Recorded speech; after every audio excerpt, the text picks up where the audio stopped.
YouTube के सभी दर्शकों को मेरी ओर से व हमारी पार्टी राष्ट्रीय जनहित विकास पार्टी की ओर से देश की प्यारी जनता के चरणों में कोटि कोटि नमन। और आज फिर इसी वीडियो संदेश के माध्यम से देश की प्यारी जनता के सामने एक बहुत प्रमुख मुद्दा, जैसे कि आज आपने देखा होगा कि आखिरी चरण का जो मतदान 1 जून को जो होना है, उससे ठीक पहले देश के सर्वोच्च पद पर बैठे हमारे माननीय प्रधानमंत्री श्री नरेंद्र मोदी जी कैसे कैसे सत्ता हथियाने के लिए किस प्रकार का माहौल क्या और इन ओछे हथकंडों से वो अपने आप को क्या सिद्ध करना चाह रहे हैं। जब देश की प्यारी जनता ने राम की बनाई इन जीवंत मूर्तियों ने जब आपको देश की बागडोर जब आपके हाथ में दे दी विश्वास करके, तो आप अपने गिरेबान में झांक कर ये देखें कि किस प्रकार देश की जनता ने आप पर विश्वास करके आंख मूंद कर जो सत्ता सौंपी, उन वायदों पर उन मुद्दों पर आप कितने खरा उतरे। क्योंकि कभी 15 लाख रुपए उनके खाते में देने की बात थी, कभी भ्रष्टाचार को जड़ से मिटाने की बात थी, कभी काला धन को विदेश से लाने की बात थी। और आपने सत्ता के लिए जो भी एक दूसरे जाति धर्म मजहब हर प्रकार से जैसे भी देश के जनता को आप गुमराह कर सकते थे। तो मैं इस वीडियो संदेश के माध्यम से देश की प्यारी जनता को बताना चाहता हूँ कि शायद 2014 से आज तक हमारे माननीय प्रधानमंत्री नरेंद्र मोदी जी मंदिर मंदिर जाकर क्या ढूंढने क्या तलाश करने का कोशिश कर रहे हैं कि जो उनको मिलना बाकी रह गया। अब एक तरफ तो वो देश के मसीहा बनना चाहते हैं और एक तरफ वो केवल और केवल सत्ता का मोह ऐसे है कि वो सत्ता में बरकरार रहकर क्या सत्ता का मोह इस प्रकार उनको छोड़ नहीं रहा कि वो ये सोच सके कि वो क्या गलत कर रहे हैं क्या सही कर रहे हैं। आज आप देखें किस प्रकार देश का युवा बेरोजगारी की आड़ में वो पथभ्रष्ट होकर विभिन्न प्रदेशों में तो नशे की ऐसे मकड़ जाल में उलझ कर रह गया है कि बेचारे का उन युवाओं का भविष्य ही अंधकार में हो गया है। और कई जगह आपने देखा होगा कि सरकार की नाक के नीचे जो IPL का जो एक ऑनलाइन सट्टा जो लाखों लाखों परिवारों का विशेषकर युवाओं का जो भविष्य बर्बाद कर रहा है, क्या उस पर सरकार को तुरंत प्रभाव से रोक नहीं लगानी चाहिए। मेरा इस वीडियो संदेश के माध्यम से केवल और केवल देश की जनता को व सत्ता में बैठे जो तानाशाह प्रवृत्ति के लोग हैं उनको मैं ये बताना चाहता हूँ कि काश कोई ऐसा कानून या माननीय सर्वोच्च अदालत से मेरी प्रार्थना है कि इस प्रकार का कोई कानून पास हो कि जो भी सत्ता में कोई पार्टी आए, सत्ता में जो पदों पर बैठने वाले व्यक्तियों को छोड़कर शेष जो पार्टी के पदाधिकारी हैं, जो ब्लॉक से लेकर जो देश के प्रमुख पदों पर जो केवल और केवल पार्टी के चलाने वाले लोग हैं, उनके बीच से जो भी सत्ता में बैठे हैं जैसे प्रधानमंत्री है या जो भी पदों पर बैठे हैं, उस पार्टी के पदों पर बैठे व्यक्तियों पर हर हाल में सरकारी मशीनरी का दुरुपयोग और सत्ता के पद पर बैठकर जो वो पार्टी के लिए जो काम करते हैं, तो वो कहीं रैलियाँ करते हैं, कहीं सरकारी मशीनरी का दुरुपयोग करके येन केन प्रकार वो सत्ता को हथियाने की जो कोशिश करते हैं, उस पर हर हाल में लगाम लगनी चाहिए। वरना लोकतंत्र का कोई मायना इस देश में, जो पूरी दुनिया में कहते हैं कि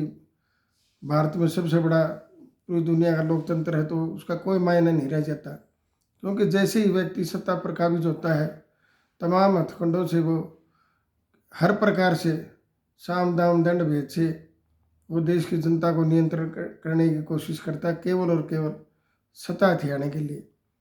तो मैं इस वीडियो संदेश के माध्यम से सत्ताओं में बैठे जो लोग हैं, जो विशेषकर अन्नदाता का मुद्दा है, खेल और खिलाड़ियों का जो मुद्दा है, युवाओं का है, भ्रष्टाचार पर लगाम लगाने का जो मुद्दा है, काला धन जो विदेशों में पड़ा है उसको वापस लाने का जो मुद्दा है, और भ्रष्टाचार पर हर हाल में लगाम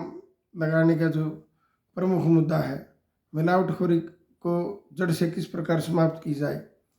और देश और देश की जनता विशेषकर युवा किस प्रकार खुशहाल और देश में बड़े बड़े जो औद्योगिक जो संस्थान कारखाने किस प्रकार स्थापित हो, देश विदेशों में भारत में जो निर्मित कोई भी वस्तु है, उत्पादन है, उसकी पूरी दुनिया में चर्चा हो,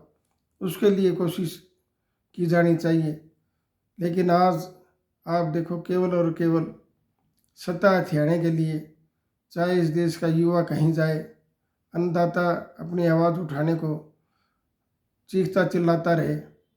और जो भी कोई चाहे सरकारी कर्मचारी हैं, भ्रष्टाचार का जो जैसे बोलबाला है, महंगाई जो आज आसमान को छू रही है, वो सत्ता पर बैठे लोगों के लिए कोई मुद्दा ही नहीं है, क्योंकि उनको केवल और केवल सत्ता दिखाई देती है कि हम सत्ता से, अगर देश की जनता ने हमें इन सत्ता के पदों से अगर वंचित कर दिया तो पता नहीं क्या भूचाल आ जाएगा या क्या प्रलय हो जाएगी। लेकिन लोकतंत्र में असली लोकतंत्र का स्वरूप ये होता है कि केवल जब देश की जनता स्वेच्छा से देश हित में, जो देश व देश की जनता का किस प्रकार भला हो, किस प्रकार विकास के नए आयाम को छुए और पूरे विश्व में देश को कैसे पहचान मिले, इसके लिए प्रयत्नशील जैसे लाल बहादुर शास्त्री जी, अब्दुल कलाम जी और तमाम ऐसे डॉक्टर भीमराव अंबेडकर जी, जिन्होंने समाज व देश के लिए एक ऐसा संविधान बनाने में अमूल्य योगदान दिए जो सदियों सदियों तक उनका इतिहास स्वर्णिम अक्षरों में हमेशा अंकित रहेगा। तो मेरा कहने का मतलब, किसी से तो इनको सीख लेनी चाहिए। इनको तो एक पड़ी है कि जैसे तैसे देश की जनता इनके चंगुल से निकल ना जाए। तो मैं ये बताना चाहता हूँ कि जैसे भी हो, जो 1 जून का जो चुनाव है उसके लिए तमाम कैसे कैसे ये कहीं साधना का ध्यान के माध्यम से, कैमरों के माध्यम से, टीवी पर ज़्यादा से ज़्यादा आकर, मोदी जी आप क्या दिखाना चाहते हैं? आपका ये 2014 से लेकर आज तक ये नौटंकी ही देखते तो आ रहे हैं। केवल आपका ये काम है कि आपने कहीं थाली बजवा दी, कहीं मोमबत्ती जलवा दी, कहीं कुछ कर दिया, लेकिन आपने ये सोच लिया कि अगर आपकी बात का मान सम्मान रखा तो शायद ये जनता इतनी भोली भाली है कि, लेकिन आपको ये नहीं पता कि देश की जनता ने आपके साथ कभी अविश्वास का काम नहीं किया। आपने जैसे सत्ता पर बैठे, आपने और आपकी पार्टी ने हमेशा देश की जनता व भावनाओं के साथ जमकर उसका दुरुपयोग किया। आपने जो भी कोई मुद्दे थे, खासकर जो काला धन के थे, 15 लाख रुपए खाते में डलवाने की बात थी, भ्रष्टाचार पर लगाम लगाने की बात थी, महंगाई को कम करने की बात थी, जीएसटी जो आपने एक ऐसा जो गब्बर टैक्स देश की जनता पर लाद दिया। आप हर चीज़ पर आज जनता त्राही त्राही कर रही है, महंगाई की आड़ में, भ्रष्टाचार की आड़ में, लेकिन आपका कतई इस ओर कोई भी ध्यान, ये आपके लिए कोई मुद्दा नहीं है कि देश व देश की जनता कैसे खुशहाल रहे। आपका तो केवल एक ही मकसद है कि मैं ये इनके प्रकार ने सत्ता पर हमेशा काबिज रहूं और मेरा तो जन्म केवल और केवल सत्ता पर बैठे रहने के लिए हुआ है। तो आपका तो केवल एक ही मकसद है कि हम सत्ता के लिए कुछ भी करेगा। लेकिन आप ये भूल गए मोदी जी, जब देश की जनता जब भी अपने उफान पर आई है तो उसने बड़ी से बड़ी राज सत्ता की ऐसे ऐसे राजघरानों को उखाड़ कर फेंक दिया जो सत्ता के लिए तिल तिल करके तरसते रहे, लेकिन उनको सत्ता नसीब नहीं हुई। तो आप से मेरा विशेष विनम्र देश की जनता से और सरकारों से कि आप जो भी सरकारों, समाज व देश के जो मुद्दे हैं जिनको हल करके समाज व देश एक चहुमुखी विकास को प्राप्त हो सकता है और सफलता के नए आयाम को छू सकता है। इस प्रकार के जो कोशिश की जानी चाहिए, न कि सत्ता हथियाने के लिए केवल और केवल ढोंग और जनता के साथ बार बार कहीं जुमलों से, कहीं डराकर, कहीं धमकाकर। क्या इसी दिन के लिए आपको सत्ता दी थी? आपको केवल अपनी आत्मा में झांक कर आत्ममंथन करना होगा और देश व देश की जनता जो बदलाव लाना चाहती है, बदलाव कुदरत का एक नियम है, उससे कोई नहीं बच सकता। तो इसलिए मेरा पुण्य विशेषकर युवाओं के भविष्य के लिए मोदी जी को चाहिए। अगर आज वो कहते हैं कि मैं 2 करोड़ युवाओं को रोजगार दूंगा, तो अगर सच्चे मायने में आपको युवाओं को रोजगार देना चाहते हैं तो जितनी धार्मिक संस्थाएं हैं, बड़े बड़े मंदिर हैं, जैसे राम मंदिर है, तिरुपति बालाजी का है, शिरडी का है, वैष्णो देवी का है, और जितने धार्मिक सभी वर्गों के, सभी धर्मों के जितनी बड़ी बड़ी संस्थाएं हैं, और विशेषकर पूरी दुनिया में सबसे अमीर क्रिकेट कंट्रोल बोर्ड जो भारत का है। मेरी इस वीडियो संदेश के माध्यम से सरकारों से अपील है कि जो भी जिस प्रकार वो चाहे दान में दिया गया है, चाहे क्रिकेट कंट्रोल बोर्ड को हम इस देश की जनता उसको अमीर बनाने में सबसे प्रमुख उनका रोल है, तो क्या युवाओं के भविष्य के लिए, युवाओं को रोजगार देने के लिए इन संस्थाओं से ये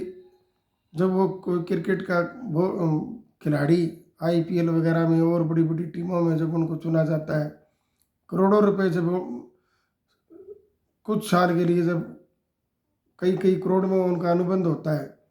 तो क्या उस पैसे पर देश की युवा, खासकर युवाओं का, उनके भविष्य को सुधारने के लिए कोई हक नहीं है। मैं इस वीडियो संदेश के माध्यम से बताना चाहता हूँ, नीयत साफ हो तो ये देश ना कभी गरीब था और ना गरीब रहेगा, ना गरीब था ना गरीब होगा। सोने की चिड़िया कहलाने वाला देश, और आज इस पर जिनकी निगाहें गिद्ध की तरह पहनी हैं और वह हमेशा इस देश को लूट खसूट, और ये देश कमज़ोर कैसे हो, इसके प्राकृतिक संसाधनों कैसे लूटा जाए, अगर ये भावना जिस दिन छोड़ देंगे तो इस देश के प्रत्येक युवा को, चाहे प्राइवेट सेक्टर में चाहे गवर्नमेंट सेक्टर में, ऐसे बड़े बड़े उद्योग लगाकर, ऐसे उनको संसाधन जुटाकर इस देश में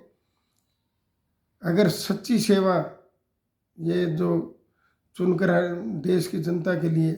देश की जनता जिन्हें चुनती है, अगर वो राजनेता उनकी नीयत साफ हो, तो अगर नीयत साफ होती तो आज पूरे देश में लगभग 80% लोगों को तो स्वच्छ पानी भी आज नसीब नहीं है पीने के लिए। और किस प्रकार का वातावरण है, कहीं अन्न नहीं है, कहीं पानी नहीं है, कहीं रहने को छत नहीं है, शिक्षा नहीं है, स्वास्थ्य नहीं है। अगर आप विशेषकर फ्री में कुछ देना चाहते हो, सत्ता पाने के लिए, तो आप 5 किलो अनाज देना आपके लिए बहुत ज़रूरी हो गया, क्योंकि आप उनको नकारा और निकम्मा बनाना चाहते हो। अगर आपको देना ही है तो करोड़ों करोड़ रुपए आप डोनेशन लेकर जो बड़ी बड़े दाखिले करते हैं, पेपर लीक वगैरह जो करवाते हैं, शिक्षा क्योंकि सवाल करती है, शिक्षा अगर देनी है तो आपको शिक्षा, स्वास्थ्य, रोटी, कपड़ा और मकान, ये आपको हर व्यक्ति, हर जन तक ये सबको सुलभ हो, इसके लिए तो केवल और केवल सत्ता पर बैठने वालों को ही मंथन करना चाहिए, नहीं धिक्कार है ऐसी राजनीति का स्वरूप आज चंद लोगों की वजह से, जो देश ही नहीं वरन पूरी दुनिया में जो बड़ा उससे घृणित भाव से देखा जाता है। अगर सच्ची सेवा देखनी है, अगर जो ब्यूरोक्रेट्स हैं, जो अफसरशाही है, वो कैसे राजनेताओं की आड़ में, वो भी जो जिनका हक है, जो सरकारी पदों पर बैठे हैं, वो भी देश व देश की जनता के लिए किसी प्रकार से नहीं चाहता कि उनको उनका हक मिले, उनको जो स्कीम उनके लिए उनको सुलभ में आसानी से उनको प्राप्त हो। क्योंकि विदेशों का जो दुहाई देने वाले हैं, तो आप विदेशों की तर्ज पर जाकर देखें कि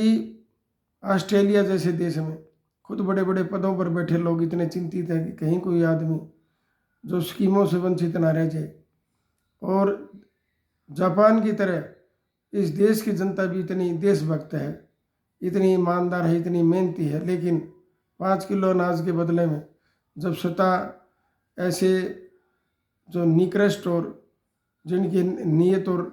नियति में खोट है, जब तक वो सत्ता पर बैठे रहेंगे तो इस देश व देश की जनता का कतई भला होने वाला नहीं है। इसलिए मेरी अपील है इस वीडियो संदेश के माध्यम से, देश की जनता विशेषकर युवा एक वो वेग है, युवा का अगर विपरीत शब्द आप देखेंगे तो वायु, अगर वायु एक तूफान का जब रूप धारण कर लेती है तो वो बड़े से बड़े सिस्टम को भी उखाड़ फेंकती है। तो इसलिए मेरी देश की जनता से विनम्र अपील, युवाओं से विशेष आग्रह कि विवेक से, और अगर इनकलाब के राह पर अपने हकों के लिए चलना पड़े तो उनको तत्पर रहना होगा। हाथ जोड़कर भीख मांगने से कोई नहीं देता, अगर हक लेना है तो उसको छीनना पड़ेगा, और छीनने के लिए हमें एकजुट होकर पूरी ताकत से, पूरी शक्ति से, जो इस प्रकार की ताकतें हैं जो हमें कमज़ोर रखना चाहती हैं, गरीब रखना चाहती हैं, खुद अमीर होना चाहती हैं, उन पर लगाम लगानी होगी, उनको सत्ता से बेदखल करना होगा। जय हिंद।